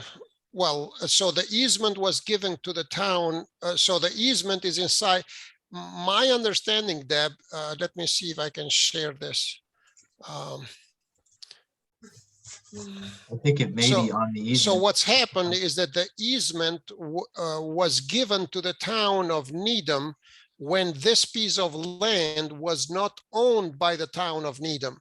The developer who owned this area, what they did is they granted an easement to begin with, and part of getting the approval, they had to donate this land to town of Needham. So being inside the easement, it's just a small portion inside the easement, but it's town land. So that's. I just wanted to make sure that it Yeah. wasn't going to hinder access if there was some emergency, they needed to get to pipes underground and there's, tons Yeah. of gravel on top or. I would be surprised. It's small area, only this section in here. Again, Okay, it's minor in my mind. All right, so it did sound like the applicant or the owner, or at least one of the owners of the property was interested in saying something. I see a raised hand on the picture. That's why I thought maybe there is someone. Clay, do Clay. you have it? Do you see any raised hands over there? I haven't seen any raised hands from the public now. Okay, so Okay, maybe. Okay, sorry. all right. All right, so the proposal on the table is we issue the COC, but with the Condition. condition that Deb drafts a letter and that the COC doesn't get issued until 3 signatures from each of the property owners are received by her. Agree. well, we might as well include the fourth one, right? Sure. Because they had lawn that went beyond as well. And we issued them a partial, so if they want to Oh, be they in also on the have a complete, partial. then they should sign I too, think that's a good idea. All right, doing the perfect. same thing. perfect. So Deb, the last property, number 45, Mm-hmm. doesn't have any lawn that protrudes anywhere. The three properties No, they would have be, the giant riprap and the Yes. fence. so for those, for number 45 might not make sense, but for the other three properties, number 21, which had a parcel before, number 21, number 29, and number 37, it does make sense. So is So- his fence actually goes onto the neighbor's property? The neighbor being town of Needham, yes. Oh, that's what you were saying. Yes, so what I'm saying is this is the property line in green in here. It just protrudes inside town land in here. And on the other end protrudes a little bit more on this side in here. So where that bound is though, between the bound and where the riprap is, Yep. isn't there lawn right there? No, this is the edge of lawn. So the lawn is up in here. I'll make it red so you can see it. So this is the edge of lawn. All right, So this is all landscape area. So it wouldn't make sense to him. It don't do anything because. But again, if it makes sense to you, you want to do it, I'm all for it. I don't think it's going to be a problem. well, I'm gonna be issuing the letter against this whole, So give it all this four of them. whole That's fine. order, That- so. that- If that makes sense, then just do it Yeah. for all four. Yeah, Fine. at the very Agreed. least, it's Agreed. it's a caution against trespassing. No problem. Agreed. All right, very good. So, are we ready then? I'm ready. Anyone want to? Anyone Move want that to we move? Issue a certificate of compliance for 21, 29, 37, and 45 Cedar Spring Lane, and contingent upon the letters to be issued by Deb and returned by the homeowners. Thank you. Second? Second, Thanks, Allison. All in favor, Stephen, Aye. Allison, aye. Dave, All right. Peter, I. All right, so there we have it. Thank you. Thanks, Have a Artie. good night, everyone. Thank you. All right, so when Janet started the meeting, she talked about, we don't have minutes, right? No minutes, but we do have an update. But we do have an update for an enforcement, okay. Yeah, so I believe Ryan is here from Goddard Consulting. If you'd like to introduce yourself for the record. Yep. Good evening, Ryan Rosine with Goddard Consulting. Yeah, I'd just like to give you a quick update on the site and the enforcement order. So my colleague Tom Schutz went to the site yesterday with Clay and looked at the area. The area has been seeded and the shrubs were planted, although a handful of the shrubs have not survived, likely, presumably due to the drought. It wasn't probably the best time to plant them, but they were planted. Some of them are doing okay, but they're going to be continued to be monitored. The ones that haven't. Can I just jump in? So can you remind us which property this is? Oh, sorry about that. Yeah, this is 1297 Central Ave.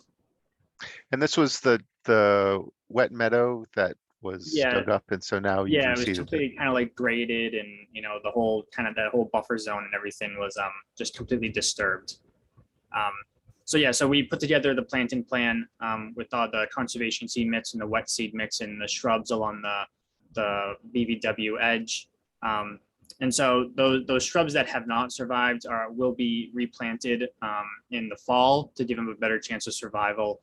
And we will be doing 2 years of monitoring to ensure that this area, is renaturalized and is, yep, there's the planting plan right there. To make sure that the area is, going to be, full of natural native plants and making sure that no invasives take over the area, as is a concern with any largely disturbed site like this one is. And if any invasives are, identified, we'll remove those. And that's pretty much the update we have. I don't know if Clay would like to add anything because he was actually at the site yesterday with my colleague. Yeah, Clay? Yeah, so the site is definitely looking far more stabilized than when we were first out there at the learning about the violation itself. The area has been kind of not regraded, but re-leveled where there was rutting from heavy machinery going through the area. I have some photos. I believe that the seed bank is actually still pretty strong under what was overturned. It was primarily cut. It wasn't, the vegetation wasn't removed in the original violation. It was mostly just mulched. So here you can see the stream area. The plants have certainly been doing better there just due to the drought conditions. A number of the plantings are unlikely to survive even though they're in, again, because of the drought, and we reviewed that. Goddard Consulting is aware that there's probably going to need to be a lot of replacements. But as you can see, the major rutting here at the bottom, the gravel piles that were there have been removed. The site is looking stabilized. The retaining wall was not quite finished when we were out there, but it's certainly far more significantly repaired than what it was before. And I think that this originally came about due to a failure in the wall that was being repaired. One of the things we did talk about is just I don't want to say the introduction of invasives, because I believe they were probably there in the first place. And I believe that one of the reasons the homeowner wanted to clear this area wasn't for the establishment of lawn, but to take care of some of the unruly vegetation, which was very likely quite a bit of bittersweet and knotweed. So I do believe here we've got some knotweed that's coming in along the stream. There's a couple pieces of, or a couple bits of bittersweet growing up within the lawn area or the meadow area. So I think they're going to have to continue to monitor for that. And even after the 2 years that has been proposed for monitoring for the plantings themselves, the homeowner should leave knowing exactly what to look for to prevent this from getting overgrown with invasives like it was before. And hopefully that'll keep an aesthetic that they can enjoy, will help keep it a natural area. As you can see, the seeding hasn't quite taken in all spots. There's a lot of patches, just I believe due to the drought conditions. But I do believe the seed bank is there. When you look out in this direction, there's quite a few things that have been coming in, and a lot of this was coming in. There was milkweed that was coming in before they seeded anything. So I believe there's still quite a bit of a seed bank that hopefully if we get water this fall, we have a wetter fall, things will be coming back in. So as far as an update, and when Tom met me out there, as Ryan stated, it is a work in progress, but progress does seem to be being made. And it'll be worth checking back in probably mid-fall, assuming that we get a little bit more rainfall before the end of the growing season. Very good. Thanks, Clay. Any commissioner have comments? Seeing none, I think we're, Janet, you're back. My other meeting only lasted 15 minutes. Wow, and we're still But you're here. doing a great job. I'm just listening. But I appreciate seeing that the status update on this project, because that was pretty sad the first time we saw it. Yeah, no, it looks greatly improved, and we look forward to further improvements. Very good, but there's no action that we need to take at this point. This is just the update. Correct. There's no action that we're looking for tonight. It's mostly just to keep the commission apprised, and that we have met out there with Goddard Consulting to kind of keep the checklist going about where our goals are, both for the end of this growing season and then moving through the monitoring period. Perfect. Okay, good. Anything else? I believe that's everything on the agenda, unless you have something, Deb. No, just a couple random quick things. The MACC conference is scheduled for October 15th. That's in person in Devens. So I don't know if anyone is interested, but if you are, just let Elisa know, and she'll make sure that you are paid for. What else? Oh, so we do have our butterfly and dragonfly walk this Sunday at 10:30. I know Janet's planning to attend. If anyone else wants to join us, it should be fabulous. So it's at the reservoir behind my office at 10:30 Sunday. So we do have a naturalist coming to do that talk and walk. How many people have signed up? I think 13. She didn't want any more than 15 to 20, so it's kind of works out well. And just so you know, our conservation truck is on its way out. Uh-oh. And so we're putting a new truck request in on the capital plan. So we've been working with John over in Fleet, has been helping us. So for right now, our truck tends to not start when we need to use it. So we now have a solar panel on top of our dashboard that plugs into our lighter that is apparently supposed to keep enough juice going that it will Wow. start when we need it. If we don't get electrocuted or burnt. So You don't we just have, need a new battery? apparently not. It's a big Huh. mystery. Don't Insane. know. And they're not planning to put any more money into it at this point. So anyways, we are, going to be putting in that capital request. We did Good. meet with Dave Davison and all the various important people. And we'll have to prove that we need it.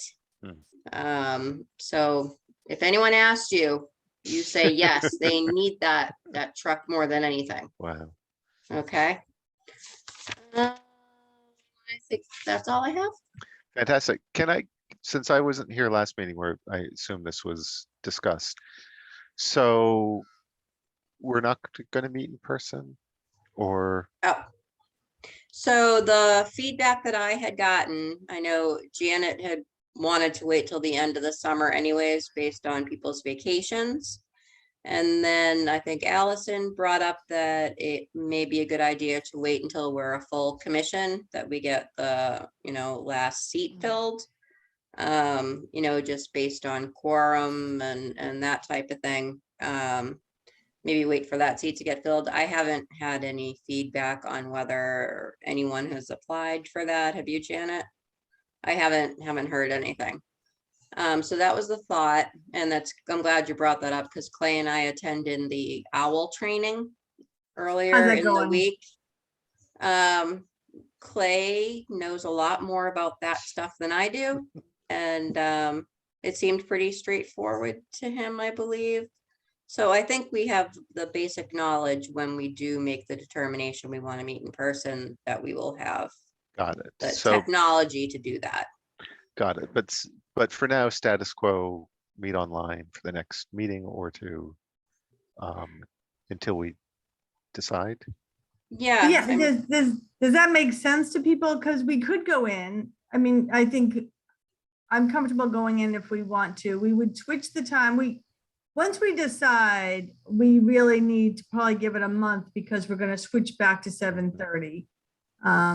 If we're going to go into the office, so that into the building, so that everybody can get home from work or whatever. Yeah. But I'm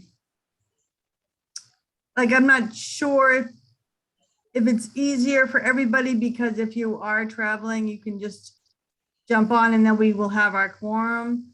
And if we were to go hybrid, can a commission member be hybrid? Yeah, I forwarded you guys all the guidelines Yeah. from So- Uptown on that. So I think you need to approve it, Janet. Yeah, there's all kinds of guidelines that need to be followed. You can only miss like 25% of the in-person meetings, and you have to have a really good reason not to be in person. So it's not just as easy as saying, I'm going to be remote this time. Right. I Okay. think it's more planning and kind of more stringent than that. And so we have, I believe Elisa has reserved the room for the meetings on the nights that we usually meet, just in case we decide to go in person. Okay. But I think she has to cancel them as we go along when we're not going in person. Okay, So I think we have the rooms when we make that decision. okay. Very good. Because does anybody have a feeling one way or the other about, or does anybody, I guess, strongly want to stay remote? Because that is really because of life circumstances. So I mean, legally, we have until March, I believe, is when it's Right. supposed to, end again. So Mhm. if it doesn't go beyond that, then we'll have to start meeting in person. Right. Um, But we have until March to remain remote if that's what you want to do. Okay, well, and no big surgeries or anything, that no traveling to various places. I mean, so like, it kind of was convenient for me to be able to jump and have another, I was there for 15 minutes, Mm-hmm. which was great because I would have had to drive to Situate and definitely miss this entire meeting and then drive all the way back.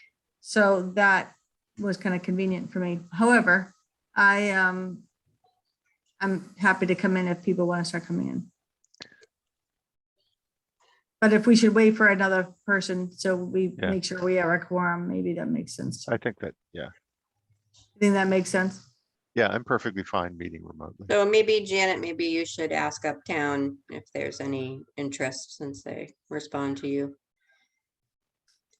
About another commission member? Yeah, Yeah. Because I have supposedly they've been asked. advertising it, right? I think they did. I feel like I saw an advertisement for it. I feel like somebody sent it to me because I asked that question and they said that they're, yeah, Allison? I just want to make a comment, my own personal comment about Zoom meetings in general, having to have them all the time.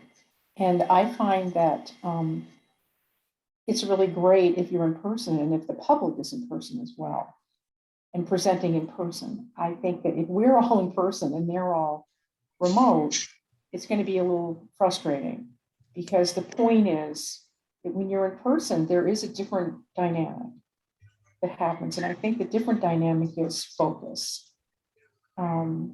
It's a different experience. And I think it's a better experience, but I think it's better face to face. I think it will be frustrating for commission members to come in at 7:30 and take that whole, drive there and drive, be there and whatever, and not have the public in person. That's my own feeling. That's just my. They could be in person. The public could come in, right? Yeah, but you know what? They don't want to be in person. Right. Yeah, So that's some of that's them gonna might. be the town's policy going forward. It's gonna have to be hybrid. They're not, I know it has to be hybrid, but I'm just saying that Yeah. the point, in my opinion, of having an in-person commission is to have the public be in person as Mhm. well. And if you can't be in person, in other words, if there is an onus on being in person, and if you have a reason why you can't, you could ask and, get permission. I'm just talking about, the perfect world, in my opinion. And if you don't have the public in person, I don't see a huge benefit in the commission being in person. If there's one person that comes, I mean, I just feel that's disappointing. It's nice to see all of you. I'm not saying that's not nice. Right. I hear you. Yeah. I mean, Yeah, so I I definitely, think it hasn't been thought through well with the state. yeah, because I know I have some towns that are saying you have to come in person, others that say you have to go on Zoom, others that say you could do it either way. So it's kind of, but for me as a consultant, I'm happier to be on Zoom and not make that drive at night. Turns out I'm getting older and it's hard to see it now. A little worried about when I have to start going to these meetings. But so everybody's doing it differently. It's kind of, But I mean, the point is, if I think that the point is that the idea was that an in-person meeting with commissioners in person is a more focused and valuable, there's a value to that.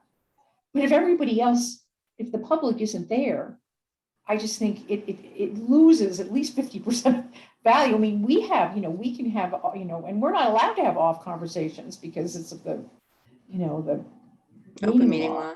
Yeah. So it just seems to me silly that you should do it one way or the other. And if you can't, you could somehow get a special dispensation, and I think that should be the public as well. And it should be, if the commissioners are gonna make the effort to go there and be in person, they have to be. 25% isn't very many meetings that you. Right. So if they do that, and the public is just fiddling around on Zoom and eating their dinner and drinking whatever, or not, you know, I mean, it just is silly to me. It's silly. Okay. Well, But I What don't that's, about know. Dave? I don't have an Does answer. Dave I don't have an have answer. any opinion on this? My opinion is, I would love to participate in a live meeting. I'd like to meet everybody, and yeah, I agree the chemistry is a lot different. I agree with Allison, you know, if the public isn't there, yeah, I mean, that's gonna be a little less valuable, but I mean, I'd do it either way. I live, you know, like half a mile from the building, and, you know, I can come down or Zoom. I got no real preference. It's not like we're being paid for this. This is a volunteer effort. So if the public, you know what I mean? I mean, seriously. Dropping the volunteer card. All right. No, I mean, and then. Oh, then yeah. the public Yeah, should- but can you mandate that can you mandate that the public? You know, they should be there. No, You can't mandate that public will show up. right? no, they're gonna do hybrid. They want And that's everybody to. Needham's Is that rule. beyond, the hybrids beyond March? So that's when they're either going to end it or they'll, you know, keep going. So the hybrid is Needham's rule, right? Yep. The state said we can go remote. Needham says go hybrid Yeah. or not, but don't go just live. It isn't really hybrid Correct. because we really have to be there more or less almost the whole time. For us, it isn't real. I mean, it's you have to get permission, you have to have a good reason, and you can only have 25% of all meetings. So for us, it's not really hybrid. It's kind Right. of. Right, for us, it's there. We're there. Other people are not, because they're not coming. I Well, agree. they have hybrid. The public has hybrid. The applicants might come in. Yeah. They might think it's better to come in, but not if What do they're you in think, Colorado. Consultants come in. I hope they do. Yeah, applicants could also participate in the hybrid model, which to me, the value the only value that I'd weigh in on that is if you have a consultant that otherwise couldn't make it, but has input that is greatly valuable. Exactly. They're not bound to the 25% because they're not, you know, they're not a staple of the commission. So in theory, you could still have some expert testimony on things that you might otherwise miss out on, or they might continue a project because they're not able to make it in person. Yeah, but I'd say to go to Janet's point, in the business world, if you're given the choice, you're gonna do it remote.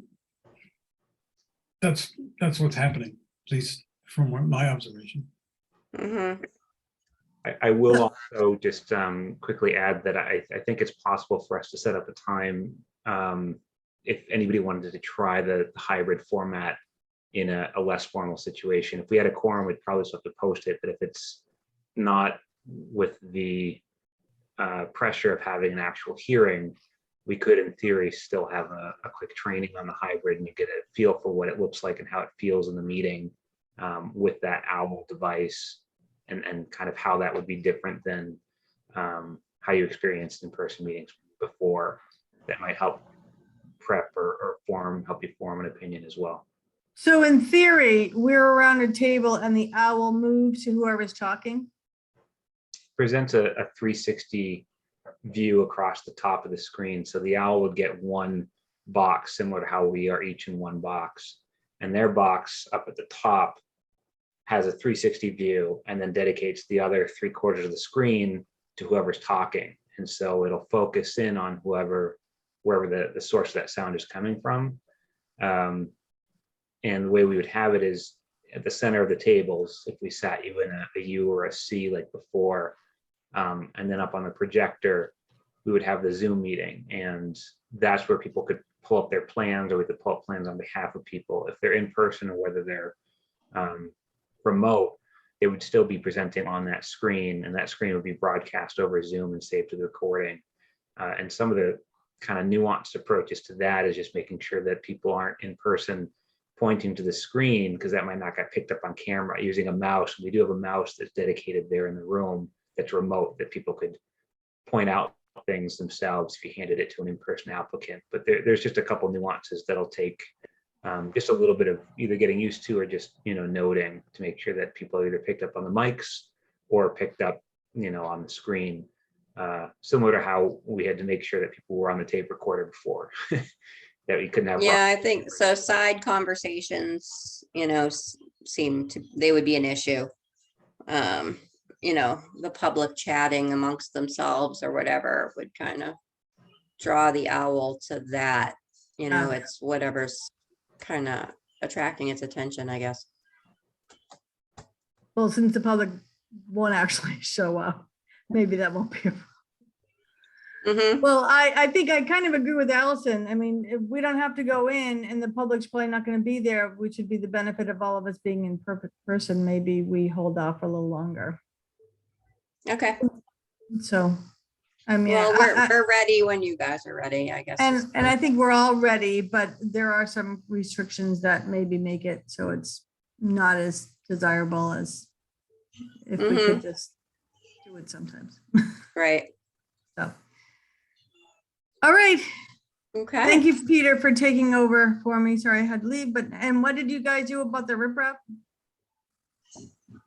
Nothing. Did Pretty you give much. them did they get their certificate? Well, not yet. Contingently. Not yet. Not until they send it. Essentially, I'm sending a letter out that all of the homeowners need to sign saying they will no longer mow or maintain beyond the bounds. And until we get that back, we're not going to issue the COC. And letting them know that there will be enforcement and violation and fines, and it will just be horrible if they do that. And I'm going to come back and look. Okay. Okay. Great. So I motion to adjourn because I think I'm not acting as chair right now, so. Oh, second? But you can't because you're the chair. Second. Somebody Oh, else has it. I'm asking for a second. Oh, All in favor? Aye. aye. Bye-bye, everyone. night, Bye, everyone. thanks. See you Night. Sunday, Janet. Yep, I got it on my calendar. Bye. All righty.